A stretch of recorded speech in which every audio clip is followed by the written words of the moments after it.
दोस्तों, एक जवान लड़की हिंदुस्तान से सऊदी अरब नौकरी करने के लिए जाती है क्योंकि इसकी आर्थिक स्थिति ज़्यादा खराब होती है और पूरे घर की जिम्मेदारी इसी लड़की के ऊपर होती है।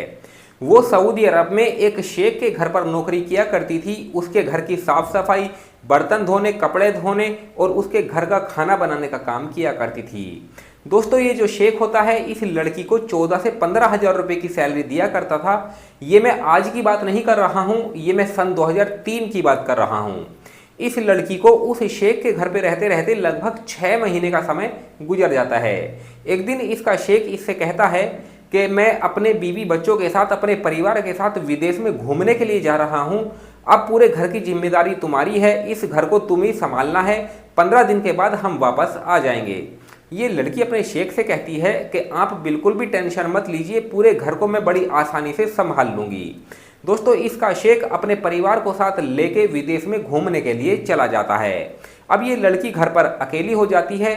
दोस्तों, इनके घर के पास एक मकान और बना हुआ था और उस मकान में एक शेख और रहा करता था। उसको ये भनक लग जाती है कि एक हिंदुस्तानी लड़की इस घर में अकेली है और वो अब मौके का फ़ायदा उठा सकता है।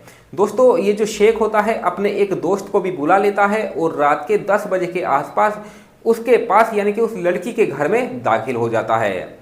उसके बाद जो होता है वो वाकई हैरान करने वाला था, परेशान करने वाला था। जब इसके बारे में आप जानोगे तो वाकई आपको यकीन नहीं होगा। तो बड़ी ही रोचक और इंटरेस्टिंग कहानी है दोस्तों। इस कहानी से आपको एक बहुत बड़ी सीख मिलने वाली है। और हमारी आप लोगों से एक छोटी सी रिक्वेस्ट है, अगर अभी तक आपने हमारे चैनल को सब्सक्राइब नहीं किया है तो हमारे चैनल को सब्सक्राइब कर लीजिएगा और वीडियो को लाइक कर दीजिएगा। और जितने भी भाई बंधु हमारी इस वीडियो को देश के किसी भी कोने से देख रहे हैं तो वो इस वीडियो की कमेंट में अपना नाम और अपनी सिटी का नाम जरूर लिखें, ताकि अगली वीडियो में हमें आपके नाम बोलते हुए खुशी हो। तो चलिए दोस्तों, बताते हैं कि आखिर पूरी कहानी है क्या। दोस्तों, आज की इस सच्ची कहानी की शुरुआत होती है उत्तर प्रदेश के सहारनपुर जिले से। और इसी जिले के अंतर्गत एक छोटा और संपन्न परिवार रहा करता था। इस परिवार में दोस्तों जो मुखिया होता है उसका नाम हामिद होता है। हामिद की पत्नी के अलावा उसकी 2 बेटी होती है। इसका कोई बेटा नहीं होता है। बड़ी बेटी का नाम रिहाना होता है और छोटी बेटी का नाम फरहाना होता है। दोनों लड़कियां स्कूल में पढ़ने के लिए जाया करती थी। दोस्तों, हामिद का कोई बेटा नहीं था, इसीलिए हामिद के ऊपर ही पूरे घर की जिम्मेदारी होती है। उसके अगर हम कारोबार की बात करें तो एक मार्केट में छोटी सी उसकी एक चाय की दुकान होती है। वो सुबह को दूध लेके जाया करता था और शाम को वापस आया करता था। 200-300 रुपये की उसको सिर्फ इनकम ही हुआ करती थी और पूरे परिवार का खर्च चलाने के लिए ये पर्याप्त नहीं थी, क्योंकि इसकी आर्थिक स्थिति पूरी खराब थी और पूरी घर की जिम्मेदारी हामिद के ऊपर ही थी। दोस्तों, लेकिन फिर भी हामिद जैसे तैसे करके पूरे घर का खर्च चला रहा था। ऐसे ही इनका जीवन काफ़ी अच्छे से कट रहा था, किसी बात की कोई दिक्कत नहीं होती है। जैसे ही 6 महीने का समय गुजरता है तो हामिद की अचानक से तबीयत खराब हो जाती है। अब जो इसके परिवार वाले होते हैं, जो रिहाना होती है और उसकी माँ होती है, ये दोनों हामिद को एक हॉस्पिटल में भर्ती करवाते हैं। फिर हॉस्पिटल वाले डॉक्टर जो होते हैं उसका जब चेकअप करते हैं तो परिवार वालों को ये बताया जाता है कि इनकी तबीयत काफ़ी ज़्यादा खराब है और इनका ऑपरेशन करना पड़ेगा। अगर समय पर इनका ऑपरेशन नहीं किया गया तो इनकी जान भी जा सकती है। दोस्तों, डॉक्टर साहब परिवार वालों को ये भी बताते हैं कि इनके ऑपरेशन में 50,000 रुपये का खर्चा होता है। दोस्तों, ये लोग बहुत गरीब होते हैं, इनके पास पैसे बिल्कुल भी नहीं होता है। अब जो रिहाना होती है और उसकी माँ काफ़ी टेंशन में आ जाती है। फिर सोचती है कि कैसे भी करके इलाज तो कराना ही पड़ेगा। अब दोस्तों, रिहाना अपनी माँ को साथ लेती है। घर से कुछ जेवर और जो गहने होते हैं वो एक साहूकार के पास लेके पहुँच जाती है और उससे 50,000 रुपये कर्ज के तौर पर ले लेती है। उसके बाद दोस्तों हॉस्पिटल में इन 50,000 रुपये को जमा करवा दिया जाता है। फिर हामिद का इलाज शुरू हो जाता है, ऑपरेशन किया जाता है। दोस्तों, ऑपरेशन सफल हो जाता है। फिर डॉक्टर साहब पूरे परिवार को बताते हैं कि 10 दिन में हम इनकी छुट्टी कर देंगे, आप 10 दिन के बाद इनको लेके जा सकते हैं। लेकिन एक बात याद रखना, 1 साल तक ये बिल्कुल भी काम नहीं कर सकते हैं। दोस्तों, ऐसे ही 10 दिन का समय जब गुजरता है तो रिहाना अपने पिता को साथ लेती है और अपने घर पर पहुंच जाती है और अपने पिता की सेवा पानी में लग जाती है। 1 महीने का समय गुजरने के बाद दोस्तों इनके घर में जो पैसे थे वो सब खत्म हो जाते हैं। अब इन्हें काफ़ी टेंशन हो जाती है कि अब पैसे आए तो आए कहाँ से। दोस्तों, जो हामिद होता है वो तो चारपाई पर लेटा हुआ था उसको डॉक्टर ने 1 साल तक काम करने के लिए मना कर दिया था। अब ऐसे में घर की जिम्मेदारी उठाए तो कौन उठाए। दोस्तों रिहाना जो होती है वो स्कूल में पढ़ाई लिखाई करने जाया करती थी, इसीलिए वो अपने आप से फैसला करती है कि कुछ ना कुछ वो खुद ही करेगी और इसी चक्कर में वो अपने स्कूल की पढ़ाई भी छोड़ देती है।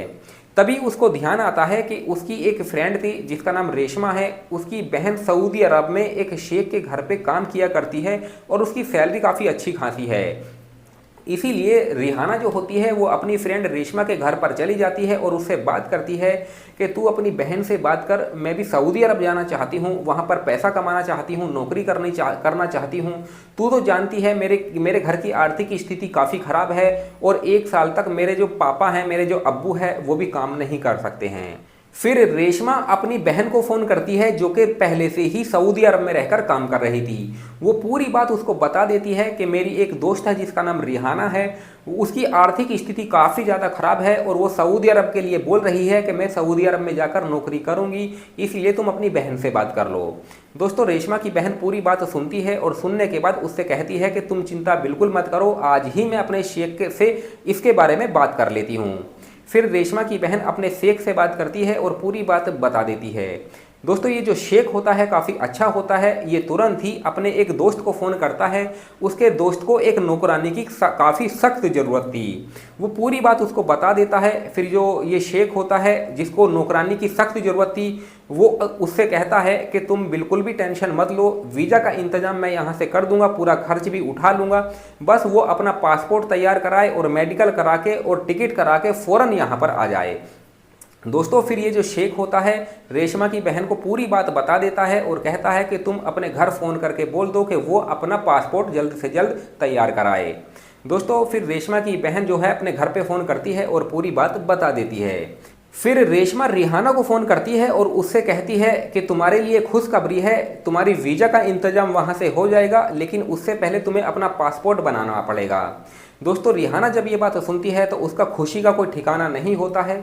वो तुरंत अपना आधार कार्ड लेती है और मार्केट एक साइबर कैफ़े पर पहुंच जाती है। वहां पर जाके वो अपना पासपोर्ट अप्लाई करवा देती है। दोस्तों इस तरीके से 1 महीने के अंदर अंदर इसका जो पासपोर्ट है वो घर पर आ जाता है। उसके बाद रिहाना जो होती है वो अपना मेडिकल कराती है। मेडिकल कराने के बाद अपना चेकअप जो उसका होता है वो सब होता है। उसके बाद वो अपना टिकट करवा के सऊदी अरब के लिए रवाना हो जाती है। दोस्तों सऊदी अरब जब एयरपोर्ट पर पहुंचती है तो रेशमा की बहन उसको लेने के लिए आ जाती है। वो अपने घर उसे लेकर चली जाती है और उससे बात करती है। दोस्तों अगले दिन सुबह जब होती है तो जो रेशमा की बहन थी जो पहले से ही नौकरी कर रही थी, वो उसको साथ लेके उस शेख के घर पर पहुंच जाती है जिसको नौकरानी की ज़रूरत थी। वहां पर जाने के बाद उसकी बात करवाई जाती है। फिर जो ये शेख होता है और उसकी जो बीवी होती है वो रिहाना को पूरा घर का काम समझा देते हैं। उसको बताते हैं कि आपको हम महीने में इतनी सैलरी देंगे। कुल मिला के 14 से 15 हज़ार रुपये उसकी सैलरी वहाँ पर होती है। घर की साफ़ सफाई का काम होता है, पूरे घर का मेंटेनेंस होता है, जो कि साफ़ सफाई होती है, बर्तन मांजने होते हैं, कपड़े धोने होते हैं, उसके साथ साथ घर का पूरा खाना बनाना होता है। दोस्तों इनके घर में ज़्यादा लोग तो नहीं थे, मात्र 4 ही लोग थे। एक तो शेख होता है, उसकी पत्नी होती है और 2 उनके बच्चे होते हैं।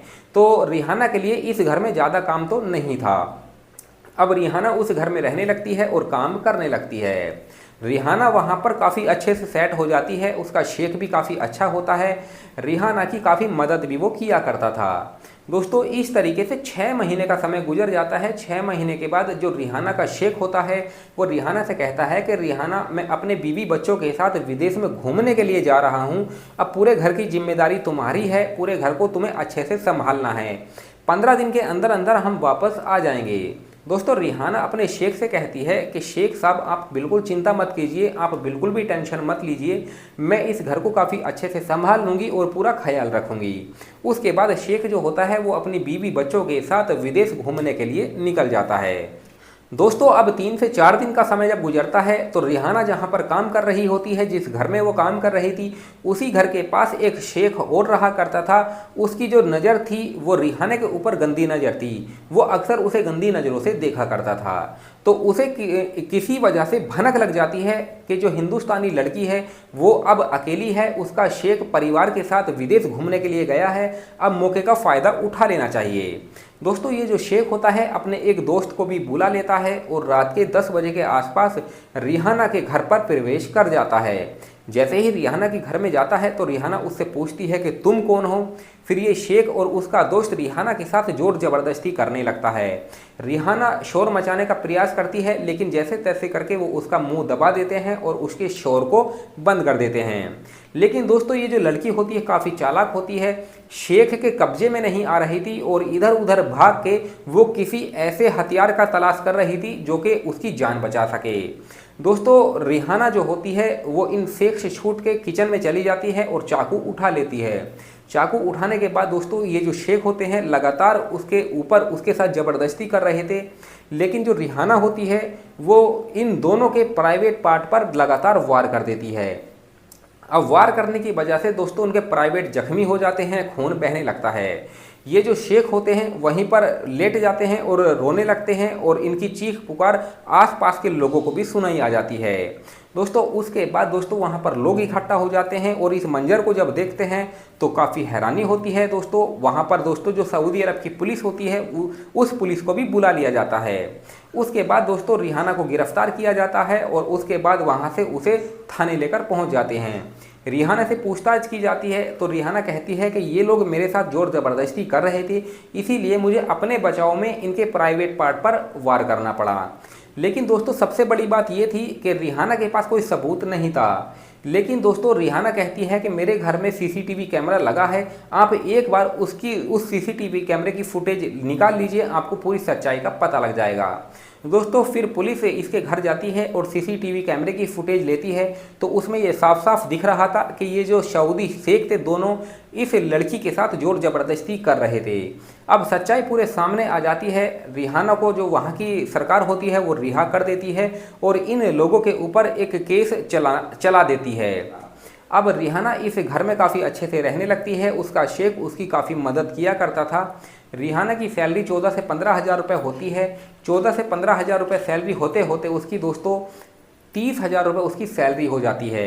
उसके बाद रिहाना को वहाँ पर काम करते करते पूरे 7 साल का समय गुजर जाता है। अब रिहाना जवान थी, उसकी जो छोटी बहन फरहाना थी वो भी जवान थी, इसीलिए रिहाना की माँ ने सोच लिया था कि अब दोनों बेटियों की एक ही साथ शादी कर देनी चाहिए। तो रिहाना की जो माँ है वो इधर उधर दोनों लड़कियों के लिए लड़का देखना शुरू कर देती है। इनकी किस्मत काफ़ी अच्छी होती है कि लड़का काफ़ी जल्दी मिल जाता है। 2 लड़के इनको मिल जाते हैं। जिस रिहाना का रिश्ता जिस लड़के से हुआ था उस लड़के से ये शर्त हुई थी कि वो यहीं पर घर जमाई बन के रहेगा।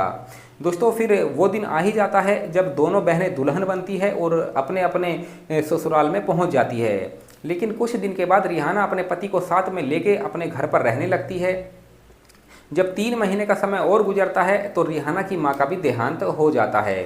फिर रिहाना अपने आप से ये फैसला करती है कि वो अब यहीं पर रहेगी, अपने पति के साथ अपनी बाकी की ज़िंदगी काट लेगी। दोस्तों इस कहानी को सुनाने का हमारा मकसद आप लोगों को परेशान करना या आपका दिल दुखाना नहीं था, सिर्फ आप लोगों को ये सचेत करना होता है दोस्तों कि इंसान मजबूरी में कुछ भी काम करने के लिए तैयार होता है, किसी भी परिस्थिति से लड़ने का काम वो करता है। हालांकि रिहाना जो है वहाँ पर सऊदी अरब में काम करने के लिए गई और उसके साथ जो हुआ, वहाँ के लोगों ने उसके साथ जो किया वो वाकई गलत था। लेकिन रिहाना की भी दोस्तों हिम्मत की दाद देनी पड़ेगी कि वो डरी नहीं, उसने हिम्मत से काम लिया और उन दोनों शेख का सामना किया।